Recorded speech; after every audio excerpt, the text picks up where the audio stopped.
Bonnie Bartlett Daniels, your new book is called Middle of the Rainbow. And the longer title is, you can see it over my shoulder here. That's the cover of the book. It's published by Bear Manor Media. And first off, thank you for being here. I appreciate it. And this book is basically a coming of age tale, isn't it? Coming of age. Well, yes, quite an age. It's Yes, never polite to talk about a woman's age, no, okay? it's advanced. It's an Advanced. advanced stage. But it really is your life story and Yes, but and re with go a ahead. certain pitch to it. It's my life story, but with a pitch to the way women have been treated so differently over the 90 some years that I've been around. That was my next question, was that it pulls the veil back upon how women were treated back in, let's say, the 50s, or Right. even before then, Even the before. 50s and 60s and 70s until present day. Right. And you know, I read your book, and I was stunned by some of the things. I don't know why, because I mean I grew up in the 60s, Mhm. and I in the 80s when I was in college. I mean I knew of things that went on that I would never accept nowadays. Right. And that's what surprised me, how feeling that way about it. You start off the book. I mean, I'm going to get it out of the way right away. With being well, raped Yeah, by one of your co-stars. that's right. And but it's, He is a very respected actor. yes, and I don't want to dwell on that, because that's just the beginning of the book, but it also tells about what you went through as an actress. Yes. And do you feel you had to go through something like that? No. I can say. It just happened. No, I remember a director said to me once when I was doing a scene and it required a lot of emotion and a lot of tears and so forth and so on. And he said, "How do you do that each time?" Because I did it every take, you know. And he said, "How do you do that each time?" And I said, "Well, if you use your if you had the kind of childhood I had and things, that's what you use. You use that." Exactly. And your childhood, I mean, you were uh you were born in Wisconsin, correct?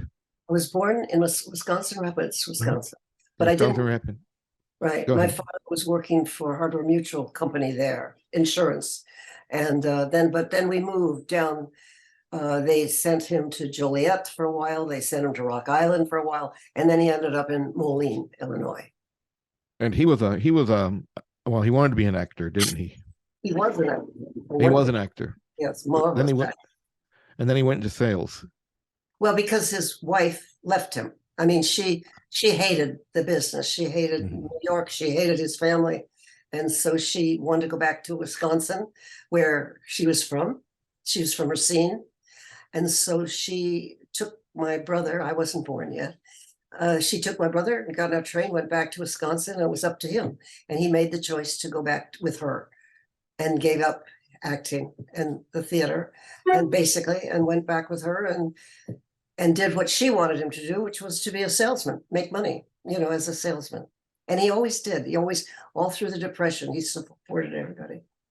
He was I didn't know how to feel about him No, in your he's book. quite a character. Yes. Well, see, I had that same reaction with Lee Strasberg for different reasons in Mhm, reading your book. mhm. Um, First off, I mean, I felt that way about your father because of what he did to you. Right. Um, Totally and inappropriate. yes, and I felt that way about Lee Strasberg because even though he was immensely talented, and I believe maybe, I mean, taught a lot of people, but the way he went about it, Yes. there was at one point I wanted to punch him. Well, my husband had big fights with him, huge fights. And uh, most people didn't fight with him like that, but Bill did. Because, Yes, and yet he helped Bill tremendously in his work. see, See, that's yeah. yeah. And he and Bill got along really very well because they listened to music all together for hours. They listened to music together. So it's I mean, strange, strange. You know, people are complex, and you're right. They hurt. Sometimes they they're trying to help you and they hurt you, or they hurt you because of their own ego, or but it's damaging. It's damaging. I can imagine. Yes, I mean it's. I mean I've known people like that, and it really is sad the way they treat people, even though they get results. I guess is what I'm trying to say. But does the ends justify the means? Well, that's the point. That's what one of my therapists said to me. You know, I didn't know because when I said to him, I don't know if he did me more harm than good, and he said, "You had to come to that yourself. I couldn't tell you that."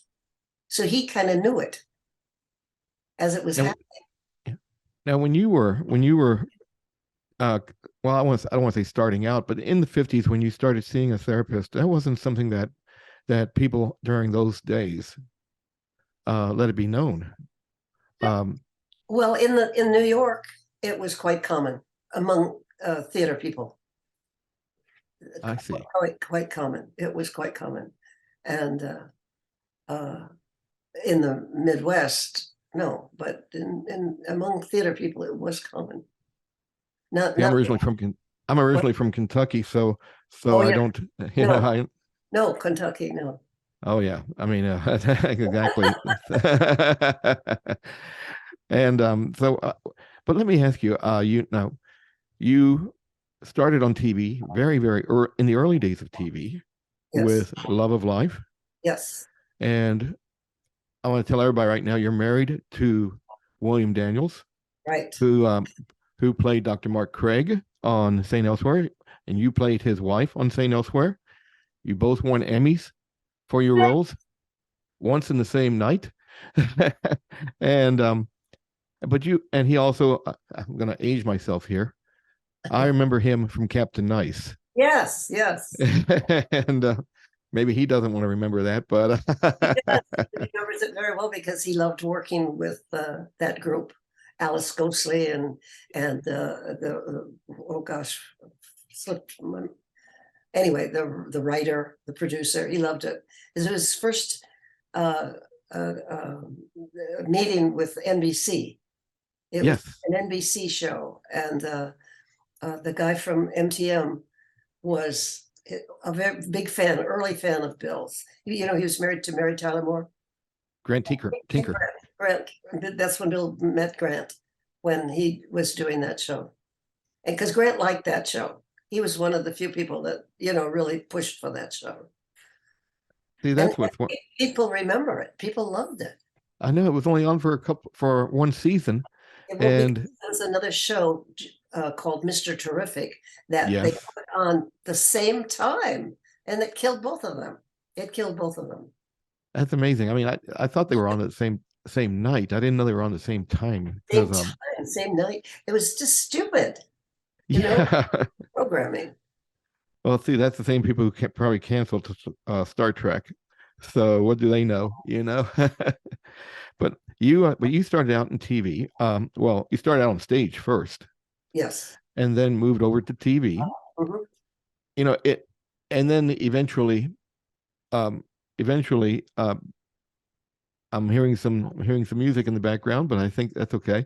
Um, the You moved to California, and was that how was how big of a move was that for you? Big. I did not want to come here at all.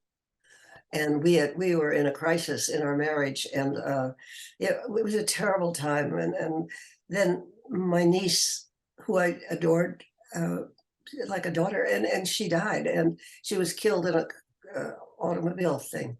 And at that point, I just said, okay, if you want to go, we'll come. The boys and I will come and see how we like it. And of course, I got here, and Bill uh, sent me to his agent here, and he said, she's a very good dramatic actress, and you should get her some work. I had no film; I only had TV and stage, and so they sent me out, and I got jobs, and that changed California for me a lot because I suddenly started working again, and I hadn't been working. I had no intention of continuing as an actress. And I was thinking of going to law school or doing something like that. And all of a sudden I got jobs acting, and I never stopped since. I was already 45, 43. You you know, you worked on the stage, you worked in TV, you've worked in movies. Yes. Um, what do you personally, did you like to do? Did you like the stage over TV or TV over movies? No, I love doing TV and movies. I wanted to be a great theater actress, Hmm. but it's terrifying. It's much harder. It's scary. It's, for me, it's scary because I figure the camera comes in and takes pictures of you and you're acting, but there are hundreds of people watching you, and it's you can't make a mistake. Well, you can make a mistake, but I mean, it's just different. But I learned to do it, and I wanted to do it. I wanted very much to be what Lee Strasberg wanted me to do as an actress, and I did learn to do it, and I did well. But and I wanted to feel that way on a stage, but it is hard when you're really exposing yourself and your abilities. And it's sort of like in sports, in sports, the ball has to go where and so forth, and then the game is played. Well, that's kind of the way my father always said that to me. When you go on a stage, you should not know what's going to happen. He said, like a tennis match, if you knew where the ball was going all the time, you would, the game, it wouldn't be a good game. The thing that makes it a good game is that you don't know what's going to happen. And that's what's got to happen on the stage, where you don't know what's going to happen. But it's harder for the performer. In film, you can make mistakes. In film, the camera does it for you. That's what I'm saying. In film, the camera does so much of the work for you. And on stage, you do it all. So it's much harder. Theater is much harder. And like you said, you can always on film and TV, you can do another take. Yes, and you can do another take. Mm-hmm. Now, let me ask you this. Let me ask you this. What made you decide to write your story that you wanted to put down into print? Well, the thing is that I started actually when we moved to California, and I was here by myself for a while. I didn't know kind of what to do, and I had a very good friend here who was the daughter of Maxwell Anderson, who was a great playwright, and she said, "Well, why don't you do some writing? Why don't you write?" She was fascinated by. She said, "Write something about something that is. You could do a little screenplay." So I wrote a screenplay about the death of my baby and the adoption. It was all about the baby, and I remembered everything. I remembered all the people, and then the adoption and all of that. And those two chapters in the book I took the screenplay and made it a narrative. And that's what I started writing with in the middle there about the baby. And that whole two chapters there were a screenplay that I made into the narrative. And then I just sort of put it aside. And then it wasn't until, that was in the 70s. And then I put it aside until I got to be into my 80s. And then I had a very good friend who I was working with at the Screen Actors Guild, who was a good writer. And he said, "Bonnie, he read that and he said, I think you should tell your story." And by then all the women thing was going on, And I said, "Well, I understand what they're doing and so forth. I do understand it, but we knew how to behave to fight it off. And we didn't object. We never objected if somebody came and patted you on the fanny. You didn't object to that. You didn't like it, but you didn't object. You didn't say, 'Hey, don't do that,' or something." Mhm. If somebody got too aggressive, you did, of course. But the behavior, for instance, of doctors, I had in the book, I thought that was important to tell about. I thought it was important to tell younger women, not the teenagers, but younger women, their 20s and 30s and 40s and 50s, how it was with me and with all of them. So that they all went through a lot of this, but they didn't speak up. We didn't Well, speak, we didn't fight it. We thought that was the way it was. And that's a, I'm sorry, we just allowed men to do what they wanted to do. and see, and that's also another thing that struck me in the book was the doctor's reaction. It was like, oh well, you must have done something, or you're just not imagining things, but neurotic was what was the term I believe you used, or the What? doctors used. What? Neurotic. You have No. neuroses, Well, aren't you? Yeah. you mean my therapist you're talking about? Yes. Uh-huh. Yeah. Oh, that was Bill's therapist. Bill went to a Oh, therapist and he said to Bill, you have a very neurotic wife. see, that's just so wild. Yeah. Of course I was neurotic. We're all neurotic. I mean, Eric Fromm said in a lecture, do you know the difference between what was it, a neurotic and a psychotic? The difference between a neurotic and a psychotic is that a psychotic says 2 and 2 makes 5. A neurotic says 2 and 2 makes 4, but I worry about it. I worry about it. So you're always anxious. A neurotic is always, not sure, it's not a good direct thing. So yes, I was in that area, particularly in the area of sexual experiences, all of that. I was you very, you're right about your time as the wife of on Little House on the Prairie. yes, that was wonderful. Victor French you were the character played by Victor French, I believe. Right. I visited that show for 4 years, and Michael Landon loved me and used me a lot, and that was great. Didn't pay well though. You're not the No, first person. I talked to Karen Grassley, who said the very same thing. oh yeah, well, she had major problems with him, and she was his leading lady, and he did not treat her well. He Yeah, treated her very well, but no pay, no money. no pay. Which and that's something that men back in those days. Well, I shouldn't say those days because that was Absolutely, '70s. absolutely. Yeah, yeah, Men that was just the are always '70s. paid higher than women. Meryl Streep will tell you she never got the money that the men did. Never got the money that the men did. So that's a really important thing, the equal pay. See, my book brings up all these different questions that are going on now that women are trying to solve. And it sort of gives you a background from my experience, just one woman's experience. That's the background that I can point to along the way. And even with the family things, there's a lot more of that than you would suspect in families. So Yeah, hopefully not now. But yes, in certain areas, yes, certainly. well, even now with the women's national soccer team, which is Yes. always in the news. I mean, they're not paid, or I guess they're not paid like the men's No, team. they have to fight for it. Mm-hmm. And in my day, we didn't fight. We tried. I did fight with Bruce Paltrow, but it wasn't about money.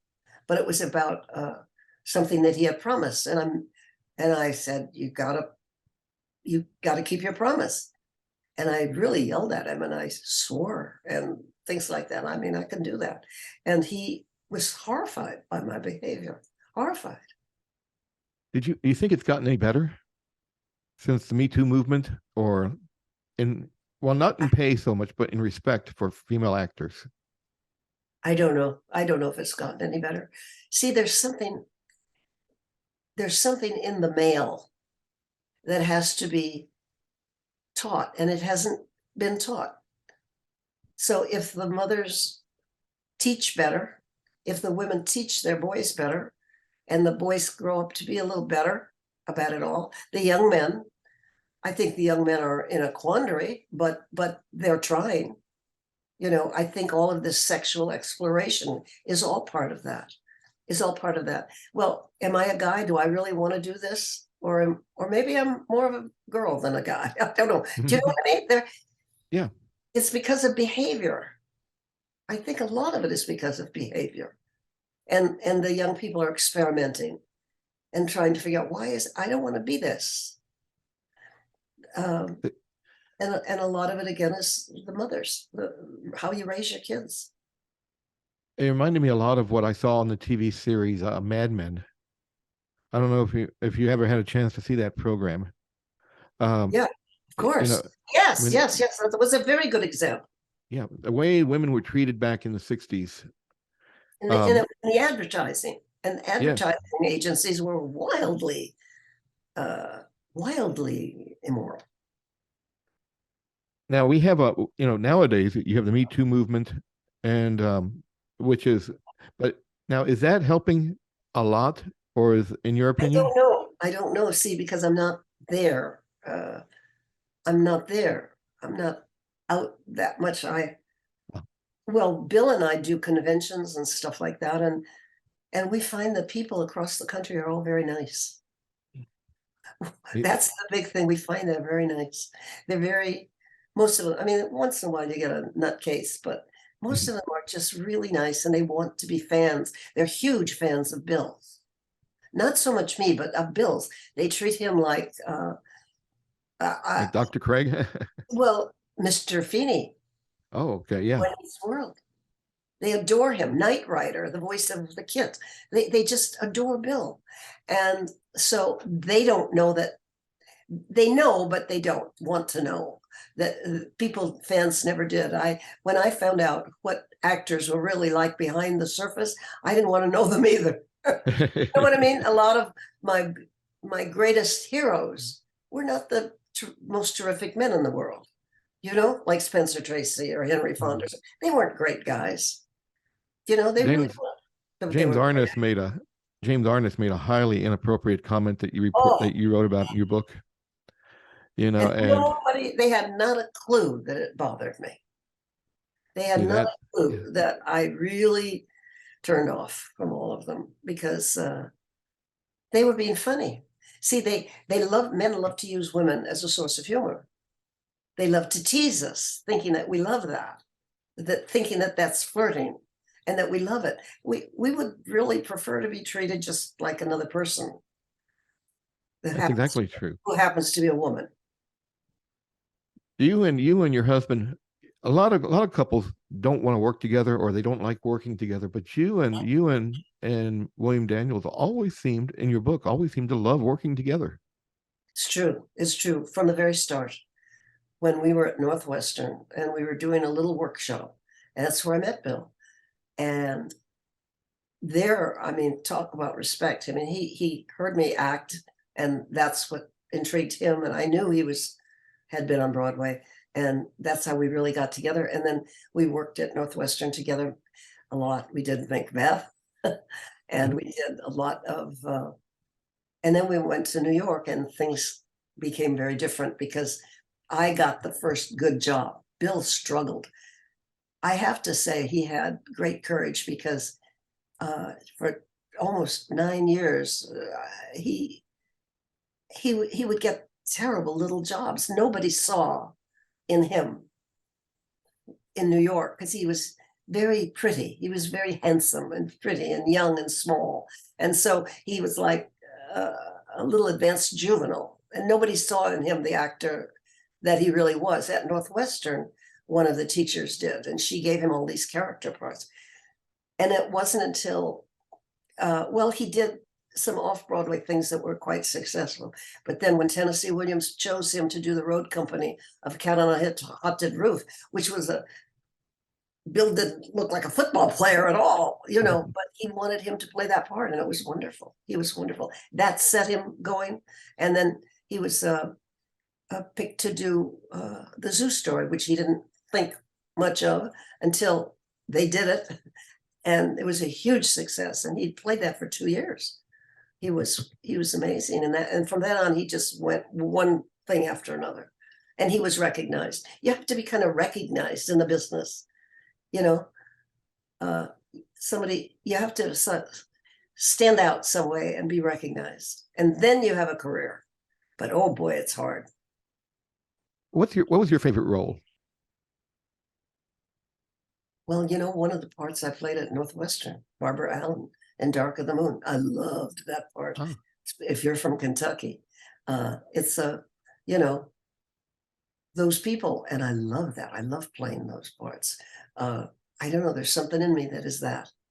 That is that. Kind of a country girl, little wild and passionate and free. And you know what my grandmother said?